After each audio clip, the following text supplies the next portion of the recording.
Broadie Street has an upcoming album. So we thought, let's have him on Mustaches and Coffee. This week, we talk with James Broadie. Let's pour the coffee even though I don't drink it.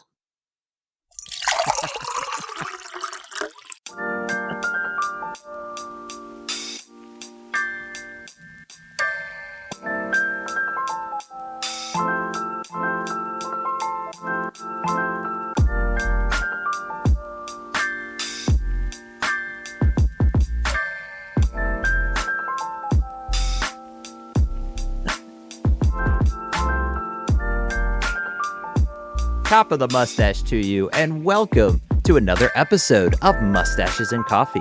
Where the topic goes, nobody knows. I'm Isaac. I'm Ben. I'm Deadpool, but people call me James. And we're glad to have all you mustache and maybe coffee lovers with us. It is great to have you with us, James, as our special guest. How are you? I'm doing really good. It's a sunny day here in New Zealand. I'm doing a bit of my physical therapy, healing up from a few injuries, and just one foot in front of the other. It's great to have some people to talk to. All right. Yeah, it's good to have you on. Yeah, that's great to have you with us. And despite what you're talking about, maybe we'll get into that a little bit more with our questions, but we thought it'd be a great opportunity. You have an upcoming album. So why not kind of sit down and have a little chat, get to know you a little bit more? We'll start from the beginning. Let's just jump into this. Where did your passion or your love for music really start? My passion and love for music's kind of always been there. It started as a music listener, listening to CDs and albums from my dad's collection, mum's collection, exploring things like Robbie Williams and Elton John, Queen, U2, R.E.M., Bruce Springsteen, and then sort of delving into some other bits. So I started as a listener, then I wanted to learn how to play it.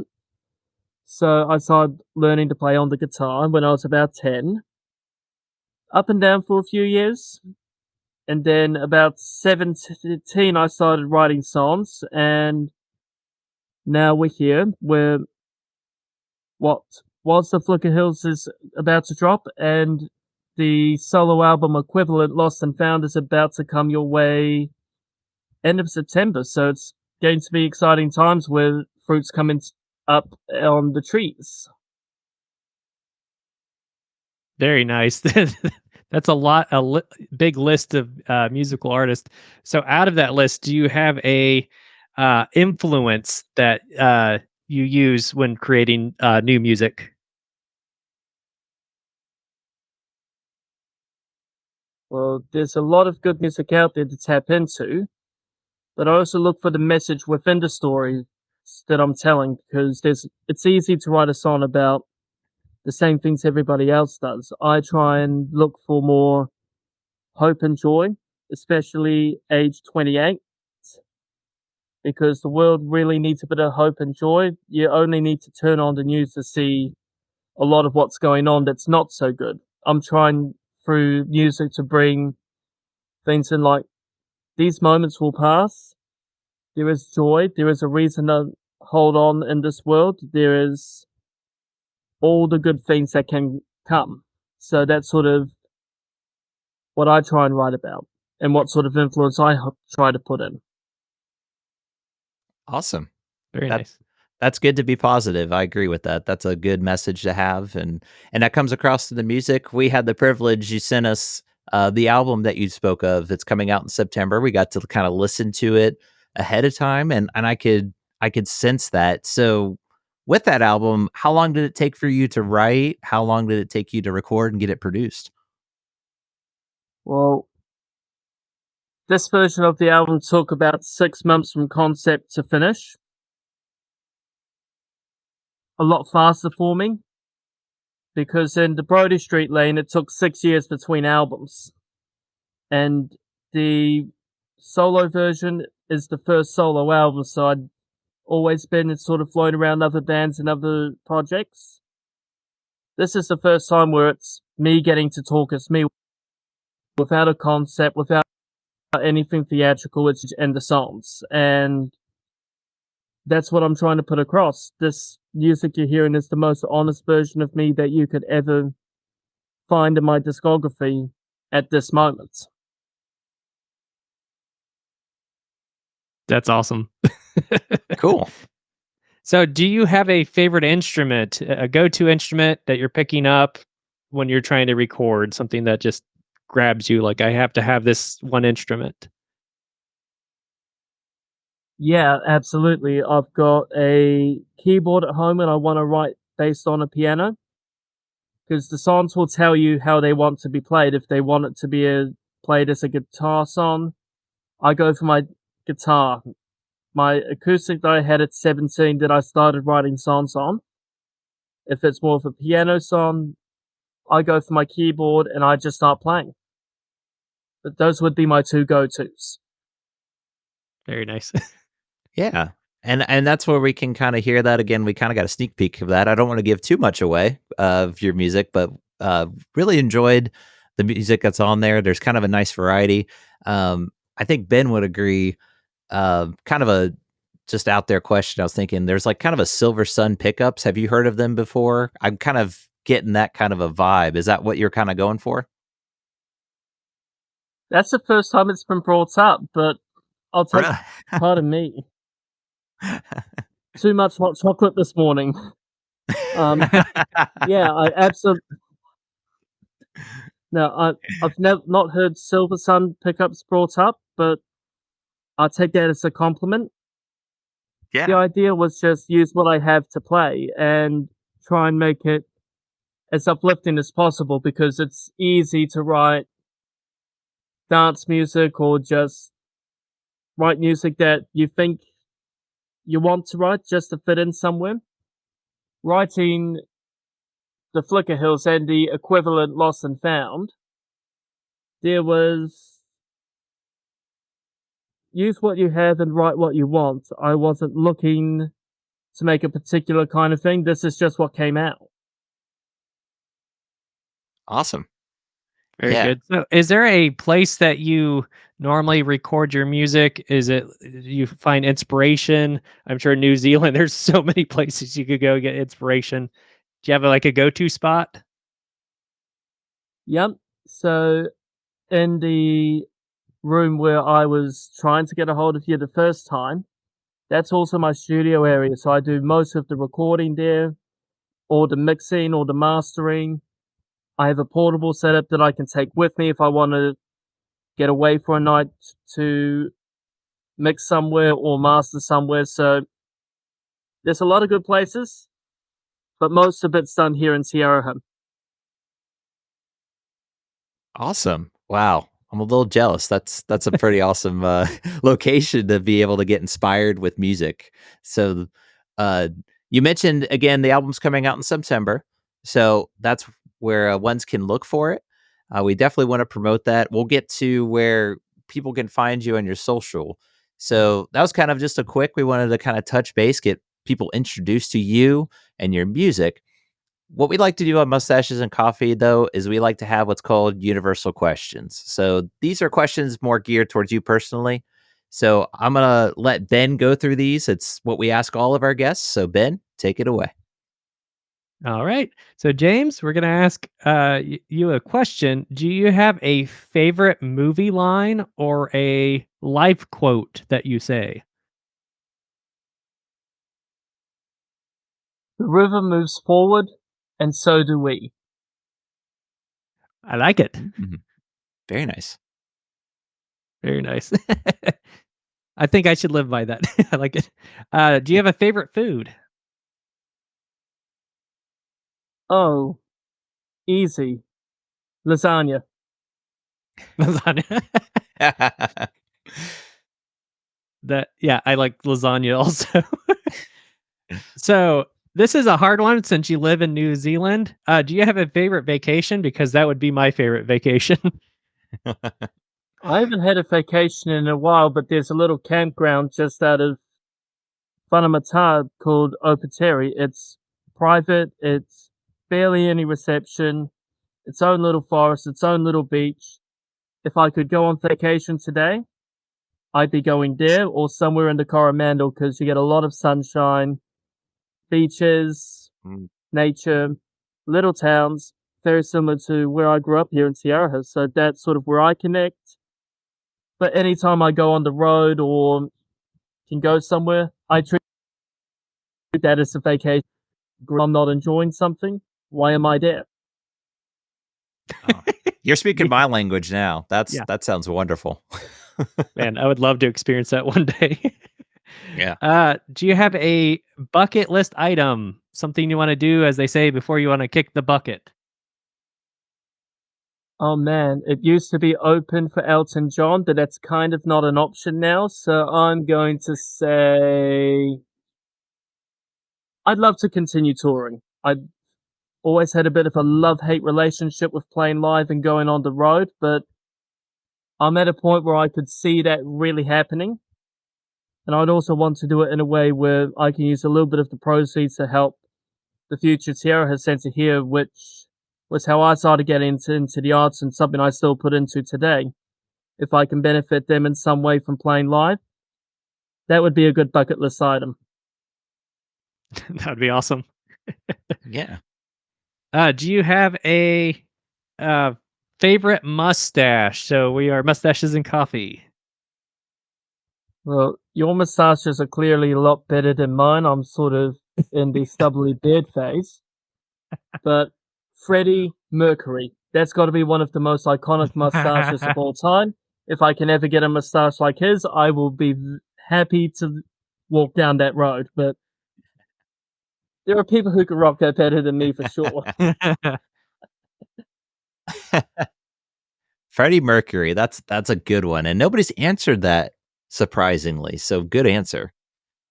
So How? you okay there? Wow, that blows my mind. Yeah. Freddie Mercury's massage not mentioned on the show called Coffee and Massages. How does that work? Yeah. Well, yeah, we have to ask you, if it's not coffee, what's your favorite beverage? Hot chocolate. I get the boxes of the sachets, put them in the cup, put a bit of sugar in, hot water. Perfect drink for me because coffee gets me too hyperactive. Tea doesn't react well to my stomach, so hot chocolate it is. Very nice. To back up a little bit, I wanted to add one little question. So we kind of covered it. Favorite food. Is there do you have a favorite food that's found only in your country? Only found in my country. Ooh. You know what? We're pretty good at sharing. But there is a fizzy drink I like called L&P. It is basically not too hard like a Coca-Cola, not too soft like a lemonade, somewhere in the middle. And you can only find that in New Zealand or in the New Zealand expat stores. It's probably one of the beverages I miss when I have to play live, but that would be the one that I go for. There's fruit juice, ice blocks, there's a lot of things. That's just the first one that comes to mind.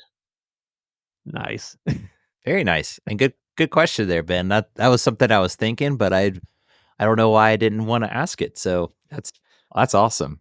Yeah, we love hearing different foods and culture from different countries, different lands. So we appreciate that. That's awesome. That sounds really good. I might have to look at trying to import that or something. Give it a try from your seal of Or come to approval. New Zealand on vacation and I'll be your tour guide.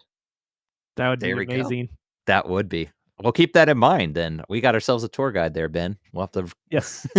we got your contact info, so we'll take you up on that. So, well, Oh, it was absolutely. yeah. That sounds awesome. So, it was great having you on. We want to make sure that we promote your album. So, do you have a day in September that your album will be dropping? So, Flicker Hills will come out August 25th. That'll be the last release through that. The solo album equivalent, Lost and Found, comes out September 24th. It's coming in here first. I've just finalized the artwork and it's going to be with you, and then hopefully we'll be touring next year. I don't quite know where or when, but I would love to get to the States. I'd love to get to Europe, and if your listeners would like me to come play for them, I'd love to find a way to work it out. All right. That'd be awesome. That would be awesome. That sounds great. So again, we appreciate your time coming on and lining up your schedule with our time. I know we were trying to get that worked out, so we appreciate your time and efforts to make this work. We really appreciate having you on. Thanks for having me, boys. All right, let's go ahead and move into our last segment. Last drop.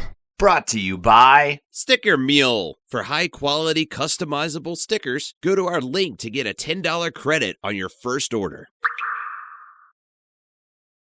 Take it away, Ben. For some, the chance to see a banana duct taped to a wall is to be within touching distance of a sensational moment in recent art history. For others, it's an enticing snack. On Thursday, an art student from Seoul National University found it to be the latter when he removed the fruit, an iconic work of an Italian artist, from off the wall at the museum where it is displayed, and proceeded to devour it.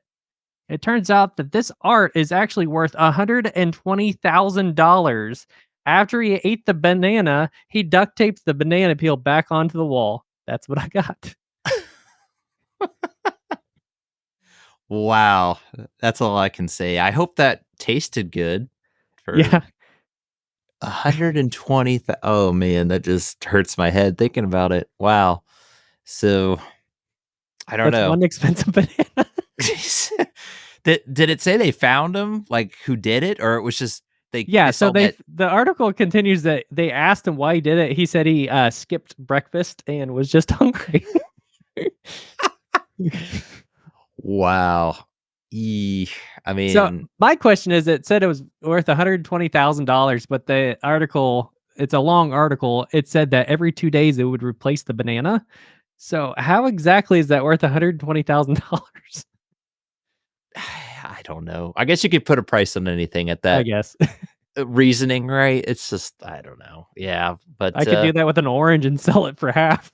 right. Yeah, maybe I should start going through my old fruit and put it out for sale. That can Yes. pay off some of my debts here. Man, my goodness, 120,000. Well, I guess the moral is, yeah, don't eat fruit if it looks like it's something that's worth a lot of money. And I'm just thinking what kind of jail time or fine he's gonna, at least 120,000 he's gonna have to pay, I think. So okay. Interesting there, but thank you, Ben, as always, for last drop. And we again want to thank James for coming on. As you notice, he has a tight schedule, so we only had a few minutes, but we wanted to be sure to promote his album. So again, just be sure to check him out. You can probably see him on his social media. He goes by James Broadie. He has a Broadie Street is the solo project or the band. So be sure to check them out. It was really nice to have him on. Again, we had that challenge of getting it synced up on time zones. That's always been a fun game whenever we have guests on, but it usually is nice when it finally works out. So definitely want to give him a big thanks. But before we wrap up, let's make sure we do our due diligence. So Ben, where can people find us? We're on Facebook, Instagram, at Stash and Joe on Twitter. We're on YouTube, so please subscribe. That helps us have other people see our channel. So subscribe to us on YouTube. And if you have any questions for us, you can email us at mustachesandcoffee@yahoo.com. Great. Yeah, be sure to check us out on those platforms and wherever you're listening to this, if it's YouTube, Spotify, all that. Be sure to give us a 5-star rating. That way, more people will find us. So that'll about do it here for now. But as we always say, don't bash the stash. I need espresso for the depresso. Goodbye, everybody.